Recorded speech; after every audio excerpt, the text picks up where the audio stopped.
Okay, perfect. Well, as my computer tries to go on, this at start. No, I don't want to record. Sorry. Pleasure to be on the line with you all. I'm very excited to kind of be sharing what the work we're doing here in the city of Orlando. A little background on myself. My name is Chris Castro. I have the honor of serving as the Director of Sustainability here at the city of Orlando. Primarily really looking over all of the different initiatives that is moving Orlando forward in this amazing renaissance that we're in. You know, our mayor, Buddy Dyer, over the last 14 years has been really leading the charge here in making Orlando a kind of a beacon of hope, so to speak, especially in the state of Florida, and has a strong focus and priority on making us a more livable, more healthier, more sustainable city at large. And 10 years ago, the effort called Greenworks Orlando was created to really focus on positioning Orlando to be a leader in sustainability in a wide variety of different areas, really looking at this from a holistic standpoint and trying to identify the types of policies and programs and partnerships that we can develop to drive a culture of sustainability and climate action throughout the community. So in my role, I help to oversee these various different verticals from energy and green buildings, multimodal transportation, water resources, the green economy, local food systems, solid waste, and livability. Of course, because of today's focus, I'll be diving into our ecosystem around clean energy and what we're doing to address both the demand and the supply side in moving Orlando towards 100% renewable energy. I was excited to hear that I was sharing this panel with Stevie and Lee Hayes, where we all collaborate very closely to do the Florida Sustainability Directors Network. It's always exciting to hear the work that's happening across the entire state to move us in the right direction. You know, obviously we're in an interesting political climate as it relates to our priorities and our efforts around climate action. And I think I wanted to start out by saying that the city of Orlando has been a very strong advocate for our efforts in reducing greenhouse gas emissions and doing our part in leading towards a decarbonized kind of energy mix. We were one of the first cities to sign the official Paris Climate Agreement for subnational governments. It's known as the Under 2 MOU. You've heard of many different campaigns or coalitions out there, from We Are Still In to the Compact of Mayors for Gold for Climate and Energy. This Under 2 MOU is the actual official treaty that was launched out of Paris, and not many U.S. cities have signed this. We're really trying to create a momentum around it. But essentially, our goals are figuring out, as we grow in Orlando, being one of the fastest growing cities in the entire country, how do we ensure that we minimize our carbon footprint? And our goal is 90% reduction by 2040 compared to 2007 levels, so even more ambitious than what Paris is trying to do. Chris, I want to start out. Chris, could you speak up a little bit, please? I'll try. I don't know how much more I could yell into it. Is this better? That's much better. Yeah, just hold the phone right by your mouth there, rather than your ear. Okay. There you go. Okay. So I wanted to start out with the focus on the built environment and on the demand side. We tend to kind of look at renewable energy as kind of the sexy shiny toy, which is critically important, of course, for the fuel mix. But I tend to look at this, and the way that we're looking at it in Orlando is very much a holistic, both demand and supply side challenge and opportunity. This is a graphic by the U.S. Energy Information Administration that really breaks down one of the biggest opportunities, and that is improving the energy efficiency in existing buildings. This graphic shows that America's buildings are using more energy than any country in the world other than China and the United States. And those other countries are taking into account not just electricity production, but transportation sector fuels, obviously natural gas for heating and cooling, and other processes. So the built environment, our buildings, although being less than 5% of the global population, we're consuming a significant amount, over a quarter of the Earth's resources. The built environment happens to be a major draw. And that wouldn't be too big of a problem, except for the vast majority of the energy that we're demanding is going to waste. This is another spaghetti chart that's created by the Lawrence Livermore National Lab that basically shows the entire supply and demand side of our energy use in the United States according to 2015. This happens every 2 years, so we should see another 2017 report soon. But what this shows us is, on the left-hand side, the supply side.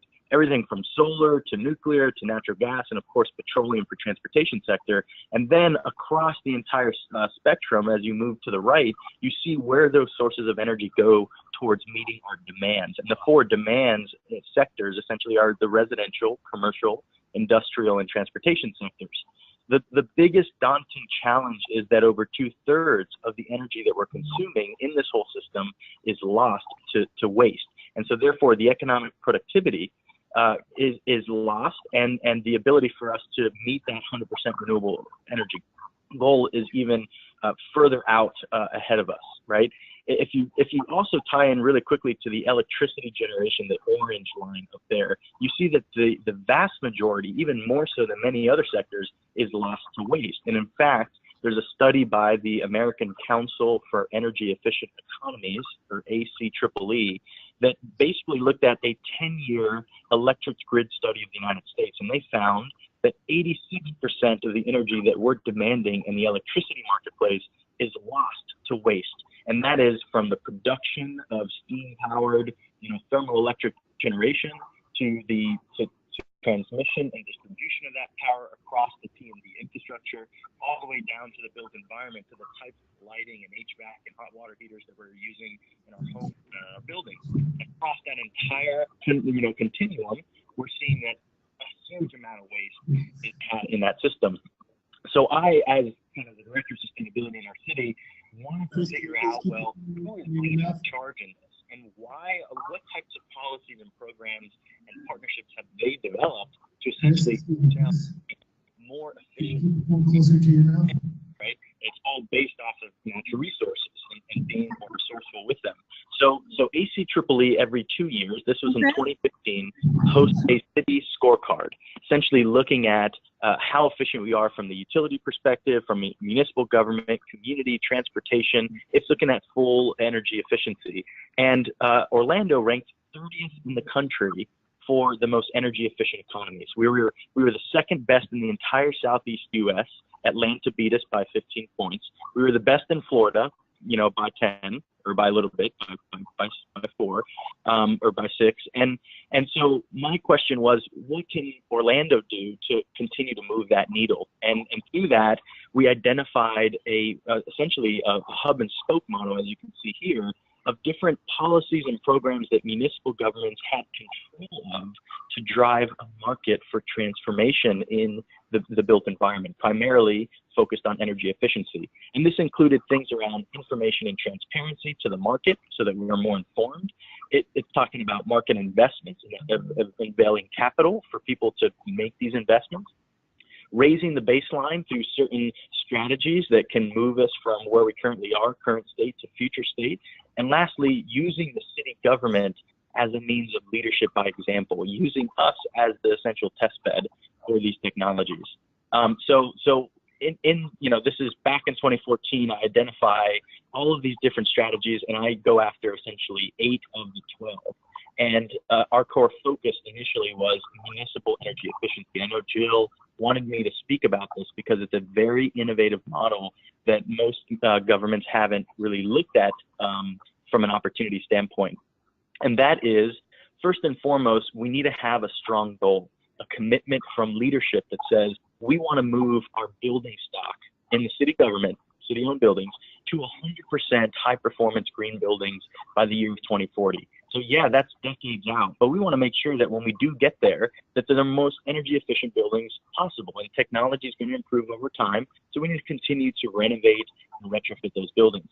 Secondly, we made a mandate that every new construction in the city of Orlando that's municipal controlled must meet a LEED Silver requirement minimum. And since 2010, we've built 14, now 15, the latest building just came online last week, 15 LEED certified buildings, most of them actually being LEED Gold.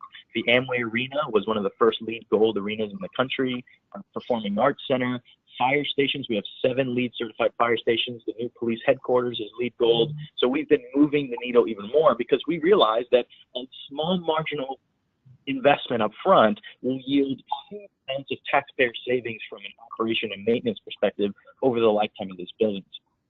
The third component of what we focused on is really the innovative aspect, and that is, how do we create an in-house energy company? I know that Broward and a number of other cities around the state are working with ESCOs to essentially make these improvements to their facilities, you know, sharing the savings with the ESCO because there's no taxpayer investment, and that's working, and that is one method.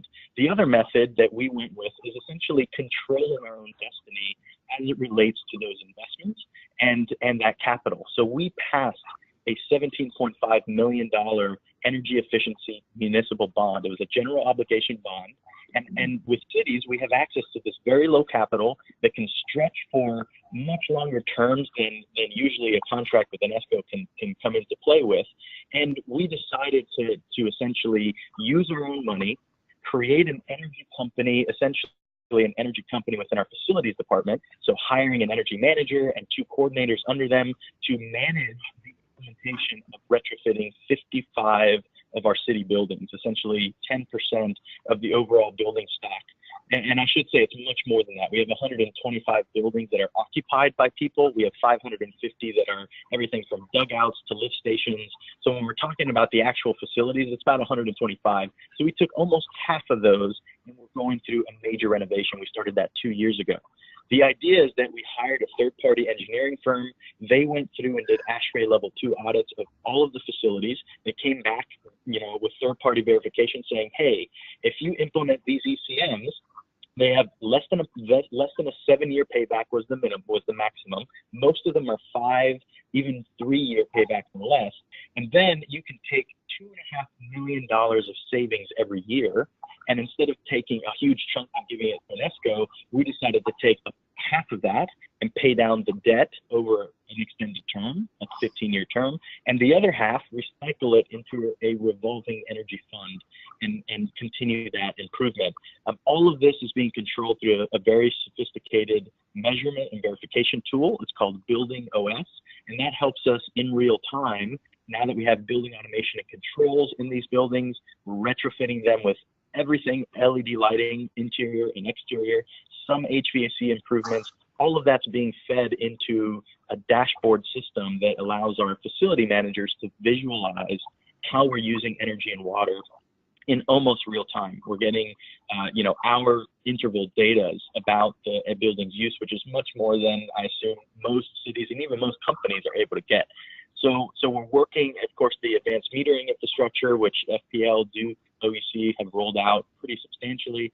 Here in Orlando, we're 100% with the AMI metering. So this allows us to get that type of information. So that's how the city of Orlando has really started to embrace demand side energy efficiency. And the real question becomes, how does a homeowner or a business get access to capital to make those same investments and find the same cash flow type scenarios? And we heard Stevie and Lee Hayes talk about their PACE program. We implemented a PACE program and launched it last January, 2017.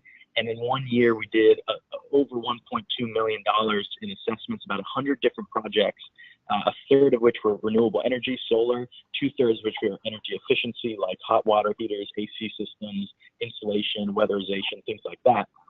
PACE is a brilliant tool. In Orlando, we decided to go with a non-exclusive PACE district. So we have up to 4 different PACE providers who are able and eligible to operate here, and therefore have choice for the end user to basically choose where they're going to get their capital, what terms and conditions they want to follow, and things like that. I won't go into the PACE details. You probably know about it, but it's an amazing tool. Another important policy, this was a 2.5-year journey in the city of Orlando. We became the first city to pass a building benchmarking, energy audit, and transparency ordinance. This is a policy that requires the largest buildings in our city, which consume the vast majority of the energy use throughout the city, to go through an annual energy building benchmark activity, essentially a miles per gallon for a building, very similar to what you see there, where you have an energy gauge, you know, on a hot water heater, or a new energy gauge on your computer that you buy from Best Buy. Well, imagine having an energy gauge on the building that you're going to buy an apartment in, or you're going to bring your business and occupy. It will tell you how much you're going to anticipate spending in utility costs on top of the rent, which that's basically the only information we're getting in today's day. So the requirement is enabling information to the market so I know how to compare utilities and rent in one building versus utilities and rent in another, and it creates that cycle of improvement. Of course, if I'm a 20 out of 100 and my competitor's a 60 out of 100, they're spending, 50% less per square foot than I am. My question as a building owner is, what do I need to do to lower my net operating expenses, increase my NOI, net operating incomes, and of course that drives the economy and it drives workforce because people got to retrofit these buildings and yada, yada, yada, you get it. So we identified millions of dollars, in fact, $208 million of projected savings between now and 2030 could be realized just by making information transparent. That's not even requiring improvements to those buildings, which we don't do. We just require the transparency of the information every year, and that officially starts this year, actually this May, so pretty exciting. All of that could not have happened without a coalition and a community of engaged organizations, labor interest groups, professional associations who are of the same collective vision that we want to get to, becoming a more efficient, more environmentally friendly, more socially inclusive city. And this is an image of the final day at City Council testimony, me there speaking at Council, and the final picture of both opposers and supporters of this policy that ended up moving the needle and moving it forward.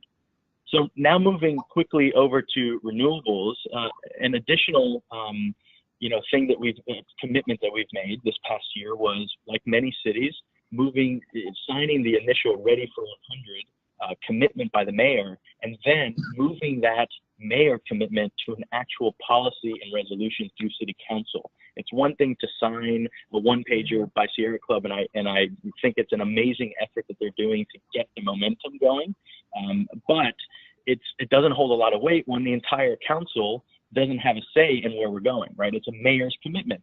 So we took that commitment and put it into a policy and officially approved that through City Council, basically requiring that our utility, OUC, moves towards 100% renewables by 2050 citywide, and moves our municipal government to 100% by 2030. And this is the image of, again, that coalition of engaged citizens who came together and pushed this agenda and this effort forward. How we're going to get there is, I know, the question of many, many people. And I know Stevie and Lee Hayes, they went through their process of their road mapping and what they're doing. We too are basically in a very interesting process, but I wanted to explain some of our thought here. One is there's an effort called SolSmart Communities. I think there's a number of cities in South Florida and throughout Broward that have joined SolSmart. And I really think this is an important, very low-hanging fruit that's on the ground rotting, essentially, which helps us to better understand the barriers of entry for somebody to go solar in our city that the cities can control, really the soft cost side of things, right? A lot of people ask me about is, oh, how is this tariff going to impact essentially solar in the marketplace? What people don't realize is that the hardware cost is less than 50% of the total cost to go solar.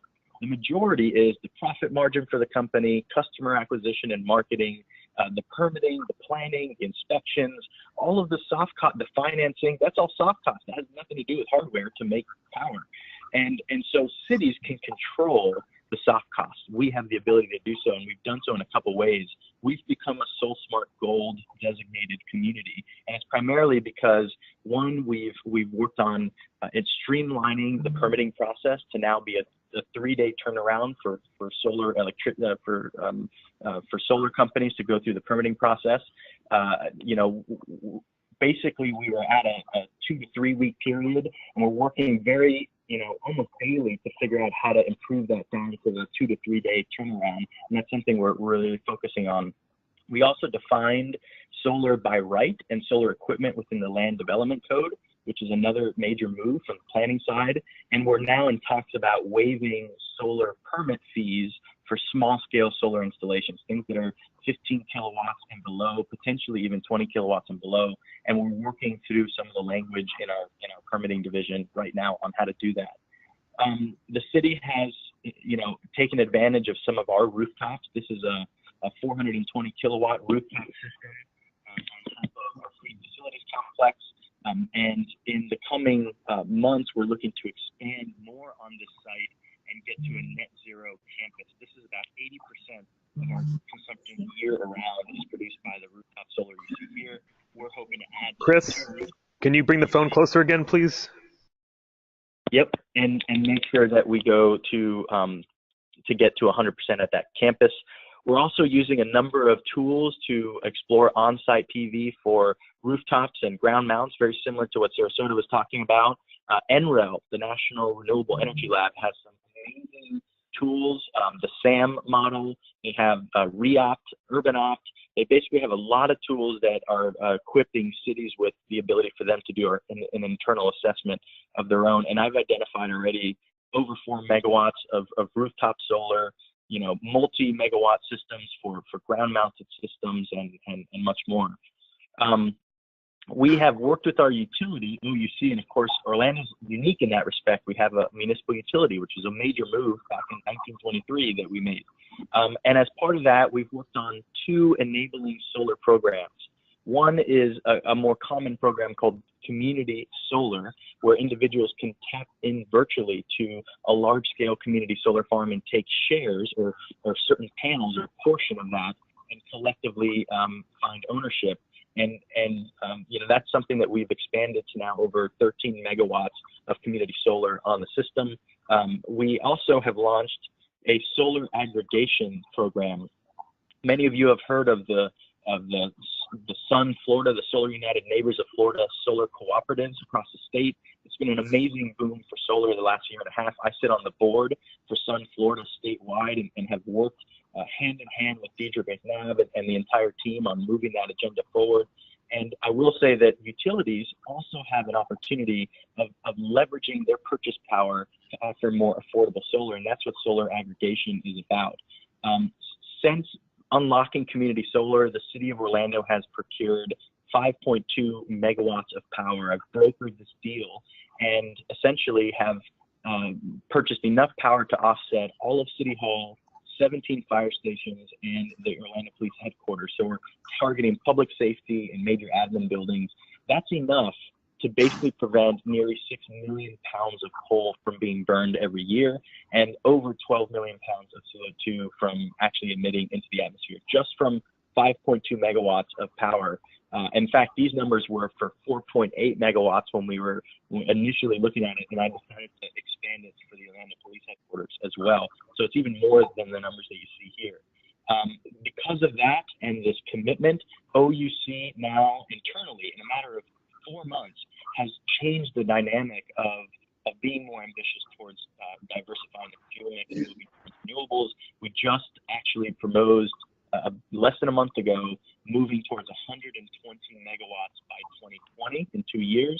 That would bring our fuel mix up to 7% total solar. You saw FPLs, even though they're doing large-scale solar farms and they're doing 74.5 systems all over the state, 8 of them, their solar mix is 0.4% of their entire actual fuel mix. They're a behemoth of a utility. Whereas OUC, 120 megawatts is actually a significant amount. It bumps us from 1% to 7% renewables and gives us more control for that. So we're really excited about that. The last Chris, 2 things I want to share Chris, are 2 to the next speaker, so you could wrap it up here. Okay. The last thing is the Solar Energy Innovation Network. This is an effort that one of 10 cities were selected. Orlando has been to develop a roadmap to 100%. So a lot of what Stevie was talking about in their process, we're in the process of going through, of identifying capacity projections for solar, municipal and citywide, load forecasting, network upgrades on the grid, you name it. And in addition, we also got selected for this solar PV training for cities and communities, essentially training us through the process, how to frame our goals, site identification, do project evaluation and permitting, and then go through an RFP process, all being trained through NREL for our cities and communities. All that to say is the numbers don't lie, and metrics are important. In 2017, we re-ranked ourselves in the ACEEE scorecard, and we're one of the most energy improved cities in the country. We went from 30th to 20th, 10 whole points, by a lot of the work around PACE and BWES and the solar efforts and the like. So we're beginning to encroach on Atlanta, who dropped 2 or 3 points. We jumped 10, you know, and becoming one of the leaders in the Southeast for clean energy in general. So sorry that was a little long-winded. Hopefully gives you some examples of what the city of Orlando is doing to really move the needle on clean energy.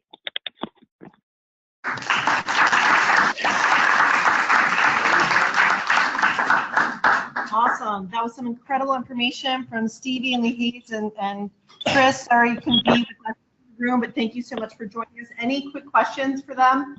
A lot of information. Is the city of Orlando or the other cities that we spoke to, are they working on utility decoupling initiatives?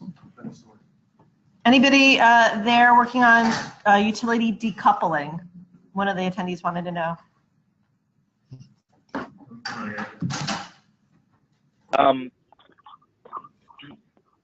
Locally, we are not working on utility decoupling. That's really a public service commission effort. That's something at the state level that really needs to be passed by the PSC. Truthfully, I don't know if the current administration will embrace utility decoupling. There's a lot of influence of utilities in the PSC, quite frankly. And the current business model is very cushy. They're monopoly business models that are embracing of that concept. So decoupling would change the revenue stream, although I think it's inevitable that we move in that direction in the coming years. Thank you. Any other questions for Chris or the staff in Sarasota? No, thank you all so much for joining us. We'll share the presentations and all the notes out for you guys.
everyone.